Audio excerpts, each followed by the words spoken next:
Right. ఏదైతే తెలంగాణలో విగ్రహం గురించి రాజకీయం జరుగుతుంది. ఒకవైపు ప్రస్తుతం కాంగ్రెస్ పార్టీ పెట్టిన విగ్రహం తెలంగాణ తల్లి విగ్రహం కాదు, ఇది పూర్తిగా కాంగ్రెస్ తల్లి విగ్రహం అని చెప్పి ఇటు బీఆర్ఎస్ నేతలు ఒకవైపు కామెంట్ చేయడం జరుగుతుంది. ఏదైతే ఇంకోవైపు గత తెలంగాణ ఉద్యమం నుంచి కావచ్చు, గత 15 సంవత్సరంలో పూర్తిగా ప్రజల గుండెల్లో ఉండిపోయిన విగ్రహం ప్రస్తుతం మనం ఏదైతే కొలుచుకుంటున్న విగ్రహం ఇది తెలంగాణ తల్లి విగ్రహం అని చెప్పేసి ఇటు తెలంగాణ వాదులు కావచ్చు, తెలంగాణలో ఉన్న ప్రజలు చాలామంది అంటున్నారు. చూద్దాం నిజంగా ఆ విగ్రహానికి ఈ విగ్రహానికి తేడా ఏముంది, నిజంగా విగ్రహం వల్ల ఆ విగ్రహం మార్చడం వల్ల తెలంగాణ ప్రజలకు కానీ ప్రభుత్వానికి ఎటువంటి లాభం ఉందనే విషయాలు మనం మాట్లాడే ప్రయత్నించిందాం. మనతో పాటు తెలంగాణ బీఆర్ఎస్పీ నాయకుడు నవీన్ గారు ఉన్నారు. ఏంటి ఒక విగ్రహాలు మార్చడం వల్ల ప్రభుత్వాలకు కానీ ప్రజలకు కానీ ఎటువంటి లాభం ఉంది? విగ్రహ రాజకీయం ఈరోజు మొత్తం రాష్ట్ర వ్యాప్తంగా జరుగుతుంది. ఎందుకంటే గతంలో 2007లో గౌరవ ఈ రాష్ట్ర తొలి ముఖ్యమంత్రి కేసీఆర్ గారు మేధావులతో చర్చించి తెలంగాణ తల్లిని రూపొందించడం జరిగింది. ఒక చేతిలో బతుకమ్మ, ఎందుకంటే తెలంగాణ రాష్ట్రానికి గుర్తింపే బతుకమ్మ. యావత్ భారతదేశంలో బతుకమ్మని కేవలం మనం పండుగని జరిపేదే తెలంగాణ రాష్ట్రం ఒక్కటే. వీళ్ళకు వచ్చినప్పటి నుంచి ప్రజలకు 6 గ్యారెంటీలను అమలు చేయరని చెప్తే మేము రాజముద్రను మారుస్తాము, లేకపోతే తెలంగాణ తల్లిని మారుస్తాము, లేకపోతే ఇంకా రాజీవ్ గాంధీ ఏదైతే విగ్రహం తెచ్చి సెక్రటేరియట్ ముంగడ పెట్టిరో విగ్రహాలు మార్చడం ఇవి మార్చడమే చేస్తారు తప్ప ప్రజలకు మేలు చేకూరే పనులు చేయమంటే ఎక్కడ కూడా చేయడం లేదు. ఈరోజు ఈ విగ్రహాన్ని గోషామైల్ నియోజకవర్గం మంగళ డివిజన్లో మీరు ఏదైతే విగ్రహం చూస్తారో ఇదేదో కొత్తగా కట్టింది కాదు. ఏదైతే ప్రభుత్వం అధికారంలోకి వచ్చిన వెంటనే ఏవైతే మంత్రులు కానీ ముఖ్యమంత్రి ఏదైతే దుష్ప్రచారం చేస్తుండో ఎక్కడ కూడా తెలంగాణ తల్లి విగ్రహం ఏర్పాటు చేయలేరు. కేవలం బీఆర్ఎస్ భవన్లో ఉన్నట్టుగా ఏదైతే మాట్లాడి చిత్రీకరిస్తారో దానికి నిదర్శనంగా ఈరోజు మేము ఇక్కడ తెలంగాణ తల్లి విగ్రహాన్ని చూపిస్తున్నాం. ఎందుకంటే తెలంగాణ తల్లి విగ్రహం రాష్ట్ర వ్యాప్తంగా ఉంది. ఎందుకంటే ఈ ముఖ్యమంత్రి ఎంత నీచపు ముఖ్యమంత్రి అంటే, ఎందుకంటే ఎవరైనా కూడా తల్లిని గొప్పగా చూడాలనుకుంటారు. ఒకవైపు అయితే బీఆర్ఎస్ నాయకులు కావచ్చు పూర్తిగా కాంగ్రెస్ పెట్టింది కేవలం కాంగ్రెస్ తల్లి, ఆ తెలంగాణ తల్లి కాదని చెప్పడం జరుగుతుంది. నిజంగా అది కాంగ్రెస్ తల్లియా తెలంగాణ ఏదైతే ప్రస్తుతం ప్రభుత్వం ఆవిష్కరించిన దానికి వ్యతిరేకిస్తున్నారు మీరు? అదే ఖచ్చితంగా కాంగ్రెస్ తల్లి. ఎందుకంటే ఒక చేతిలో హస్తం గుర్తు చూపిస్తూ ఎలాంటి అంగు ఆర్భాటాలు లేని తల్లిని తెచ్చి ఏదో సామాన్య మహిళ అంటే ముఖ్యమంత్రికి సామాన్యుల పట్ల అంత చులకన భావన ఉందని చెప్పి కూడా మేము ప్రశ్నిస్తున్నాం. ఆమె ఖచ్చితంగా కాంగ్రెస్ తల్లే. మేము అధికారంలో వచ్చిన వెంటనే కూడా అది కాంగ్రెస్ గాంధీ భవన్కే తరలిస్తాం. ఇక్కడ ఉన్న నాంపల్లిలో రాజీవ్ గాంధీ విగ్రహాన్ని కూడా ముఖ్యమంత్రి ఇంటికి ఖచ్చితంగా పంపిస్తాము. నువ్వు ఇంట్లో పెట్టుకొని పూజ చేసుకో, తెలంగాణ తల్లిని మేము ఇలానే ప్రతిష్ఠిస్తాం. మేము అధికారంలో వచ్చిన వెంటనే అక్కడ సకల మర్యాదలతో మరొకసారి తెలంగాణ తల్లిని కూడా ప్రతిష్ఠిస్తాం. ఎందుకంటే కలెక్టరేట్లో కూడా ఇలాంటి తెలంగాణ తల్లి విగ్రహం ఉంది. నీకు తెలంగాణ తల్లి విగ్రహాన్ని మార్చాల్సిన అవసరం ఏముంది?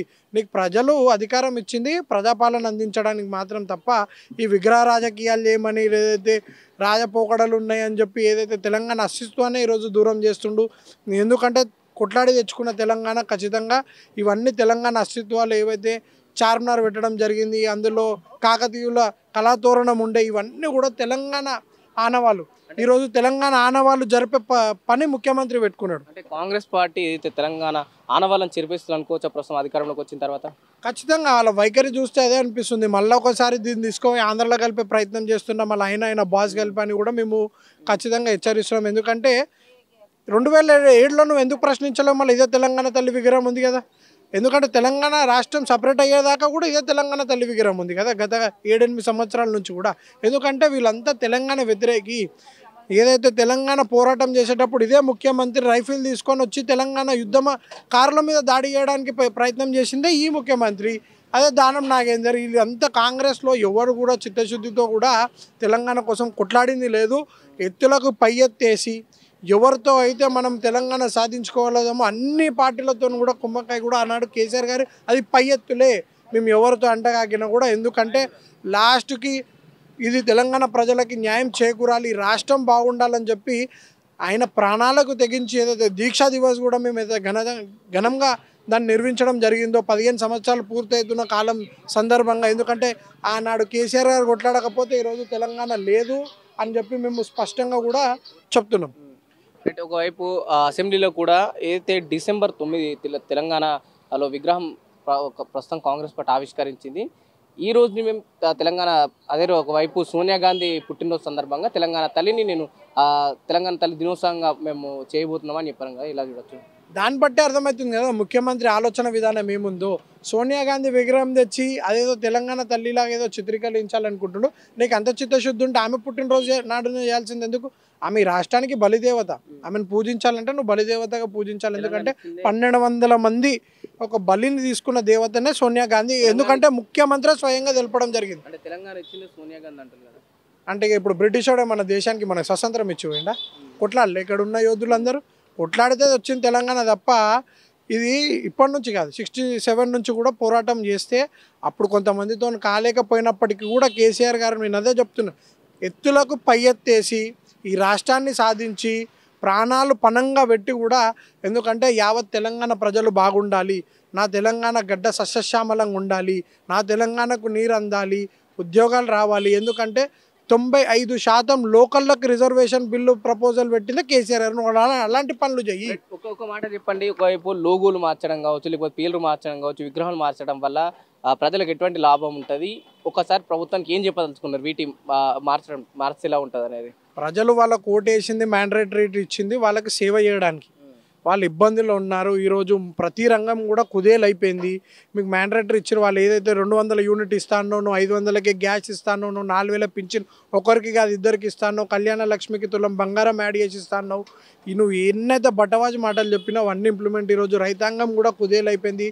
24 గంటలు కరెంట్ ఇచ్చిన ఘనత కేసీఆర్ గారిది. నువ్వు కరెంటు కోత కూడా ఈరోజు తెస్తున్నావు. ఈ రాష్ట్రంలో కరెంట్ లేకుండా పోయింది, నీరు లేకుండా పోయింది, ప్రాజెక్టులన్నీ గాలికి ఇడిచేసినావు, పాలనను గాలికి ఇడిచేసినావు.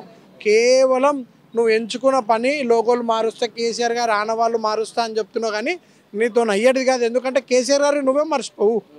అనునిత్యం నువ్వు ఏడ సభ పెట్టినా కూడా నువ్వు పిల్లలతో పాటు వృద్ధుల దాకా ఎవరితో నువ్వు ఒక సభ పెట్టినా కూడా ఈరోజు మొత్తం ముఖ్యమంత్రి కేసీఆర్ గారి పేరు తలుచుకొని దినం లేదు. మొన్నటికి మొన్న అసెంబ్లీని ముట్టడించడానికి ఆశా వర్కర్లు వెళ్ళిరు. ఆశా వర్కర్లు అయితే మహిళలను కోటీశ్వరాలను చేస్తున్నావో, మహిళలను ఈరోజు మహిళల పైన దాడి మనం చూసాము. స్వయంగా పోలీసులను మోహరించి వాళ్ళపై దాడిని చేసి ఈరోజు మా ఉస్మానియా ఆసుపత్రిలోనే వాళ్ళు చికిత్స పొందుతున్నారు. వాళ్ళని కూడా పరామర్శించడానికి ఈరోజు ముఖ్యమంత్రి దగ్గర సమయం లేదా అని కూడా మేము ప్రశ్నిస్తున్నాం.